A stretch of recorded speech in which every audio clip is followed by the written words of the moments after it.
Hello, my name is Amelia, and today I'm going to be talking about the Hemafuse, an autotransfusion medical device.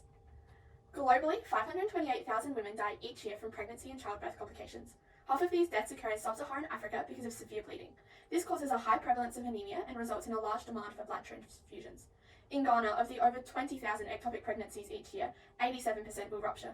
This causes a third of the woman's blood to pool in her abdomen, resulting in acute anemia and a very high mortality risk. The critical shortage of blood available in developing countries due to the lack of donor availability, blood processing, storage, and delivery facilities leads to further mortality in this population. The blood transfusion shortages also have serious consequences for other patients, with potentially preventable causes of death like other non-compressible hemorrhages like pelvic hemorrhage, burst spleens, coronary artery repairs, and abdominal aneurysms. Blood transfusion is extremely important in these situations, but the ability to recover and re-deliver the blood back to the patient is a way to overcome this problem. It reduces the issues associated with the blood rejection and the potential for infection of blood-borne pathogens from donated blood. The novel use of an intraoperative cell salvage machine for autotransfusion is beneficial in recycling the patient's blood, but has significant financial costs in purchasing and running the machine. Additionally, the use of a centrifugal cell salvage washing technique to collect and wash the lost red blood cells without any contaminants is another highly efficient method for autologous blood preparation. Unfortunately, this method is also expensive and not practical for most developing countries. The most common source of blood for transfusions is through a blood bank. Typically, in developing countries, the facilities to donate, store, and deliver blood is not present. The development of walking blood banks, which provide fresh whole blood in situations where blood is unable to be stored, is a potential means of blood donations, but this is not widespread or easy to maintain without regular donors. Likewise, the soup ladle method is unfortunately the last resort for many clinicians in these populations. It requires the use of a soup ladle or similar implement to collect the blood from the abdomen and then filter through a gauze, add an anticoagulant, before it is then reinfused using a transfusion kit, blood bag, or in some cases even just a glass bottle. There is a significant gap in the accessibility of blood transfusions, particularly for those in developing countries. The Hemafuse, developed by Sisu Global Health, is a syringe-like, partially reusable medical device that collects, filters, and transfuses a patient's own blood. The device aims to minimize deaths due to preventable blood loss in developing nations that currently lack access to reliable blood supply required in emergency blood transfusions.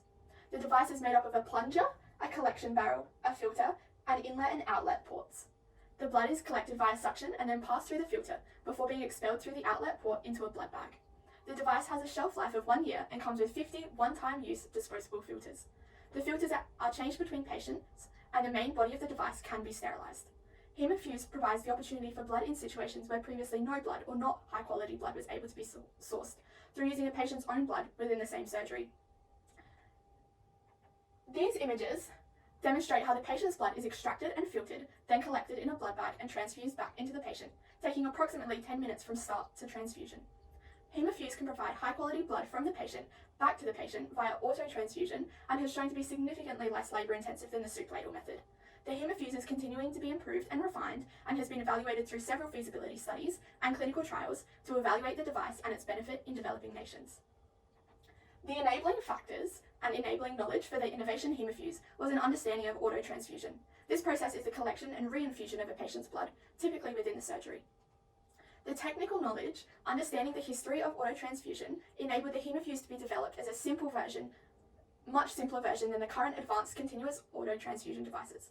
Autotransfusions began with the process of washing red blood cells in saline solution to remove particles in a discontinuous flow centrifuge process.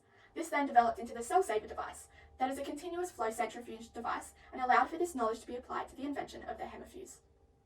Social and environmental enabling factors for the Hemafuse revolve around the innovators, Yarina and Henke's travels to developing countries. Henke witnessed the soup ladle method on a needs-finding trip to Ghana. They observed that there was a serious lack of blood, which was causing devastating impacts on patient outcomes, most notably in maternity wards. As a result, Henke, alongside her co-founders and various clinicians based in Africa, developed a medical device that took into consideration the medical system, user, and customer feedback. The enabling factors of the trip, understanding the environment in African hospitals, and social factors of how the device would be used and implemented, produced a device to enable better autotransfusion.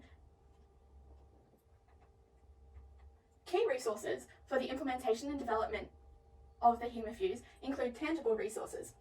These were required for the development and implementation of Hemafuse. And these include the physical. So the 3D printed prototypes allowed for the application for further grants for manufacturing, biocompatibility and sterilisation testing by having a physical product to show how the device works, as well as the manufacturing of the product. The financial resources which Sisu received through companies and investment groups such as Saving Lives at Birth, where they received a grant for an Ethiopian feasibility study in 2014. And through this partnership, they were also connected with VentureWell and received $1.2 million funding from them. The technical resources, such as that they were able to have a patented device manufactured in-house by Sisu Global Health. And then the intangible resources. So these include the human organization resources. So Sisu is made up of skilled engineers who have worked on many medical devices, and particularly in the setting of developing countries. They also collaborated with physicians and clinicians in West Africa with patients and medical system expertise.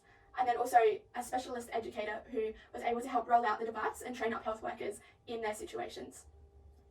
Sisu is also known for producing innovative medical devices. The intellectual resources include their FDA approval, which they achieved in 2021, the development of the device by Sisu and the engineering team, that they were able to patent and trademark it, as well as the education program that they developed, and then also their global distribution partners, such as VIA Global Health. Their reputational resources include numerous features in different articles and things like that, such as the Forbes 30 Under 30, and also their numerous awards that they've received. The timeline for the development of Hemafuse began in 2010 when Henga and Urena were studying engineering at university and travelled to Ghana and India respectively. They saw a need for an innovation to fix the blood supply issue. They connected with Kirsch, who had previously worked in India with Urena, and started working on a device to reuse patient blood that would be applicable to the developing countries and later turned into the Hemafuse. In 2014, they launched Sisu Global Health and were able to complete a feasibility study because of Saving Lives at Birth in Ethiopia. In 2015, they completed their first human clinical pilot in Zimbabwe, and in 2019, they were able to launch the device in Kenya and Ghana, and they also have a production hub in Ghana. In 2021, during the COVID-19 pandemic, they received FDA approval and this allowed further expansion into countries which required this approval on their medical devices, and it opened Hemafuse up to a new market and the opportunity to impact more people. Some challenges that they faced along the way included the high cost of manufacturing for a single-use product that just isn't really practical in a developing country. So in order to ensure that their device was financially sustainable, they developed a partially reusable device that comes with 50 filters. So one device costs $3,000, and because it's able to be used 50 times, this brings the per patient cost down to $60 compared to a blood bag, which can cost up to $250. So Hemafuse is also continuing to simplify their design to minimize production costs and improve accessibility for other populations. Another problem that they encountered or challenge was COVID-19. So this began shortly after they'd only just marketed and implemented their product in Kenya and Ghana. So while they had this time, they aimed to receive US FDA approval to broaden their market to nations that required this regulatory permission. And they did receive this approval, and this enabled them to scale the product and sign on additional nations and reach broader markets, including India, where they initially travelled to. So the key team members included Gillian Henker, who is the president and co-founder of Sisu Health. She's the primary inventor of Hemafuse and led the development, global regulatory clearances, and launch of the device in numerous countries across Africa, Asia, and Europe. Carolyn Urena is the co-founder and chief executive officer of Sisu. She has raised over $4 million of investment from investors for the company and has received many awards herself, including Innovator of the Year, Entrepreneur of the Year, and Forbes 30 Under 30. Catherine Kirsch, at the end, is a co-founder as well, and she was the chief marketing officer for Hemafuse, and she coordinated the marketing campaigns, pricing strategies, financial models, and market sizing in particular populations where there was minimal significant health data. Sisu Global Health also has several partner associations and strategic alliances, including but not limited to Saving Lives at Birth, VIA Global Health, VentureWell, and Finca Ventures. The uptake of the medical device Hemafuse has been introduced into several countries across Europe, Asia, and Africa, and is looking to expand this further. This was especially made possible by the FDA approval it received in 2021. It is expected to continue expanding into countries in this region through partnerships with medical device distributors and medical non-government organizations. The device is also expected to be expanded into different markets, including the US military, with the potential for use in a military setting that would be extremely beneficial.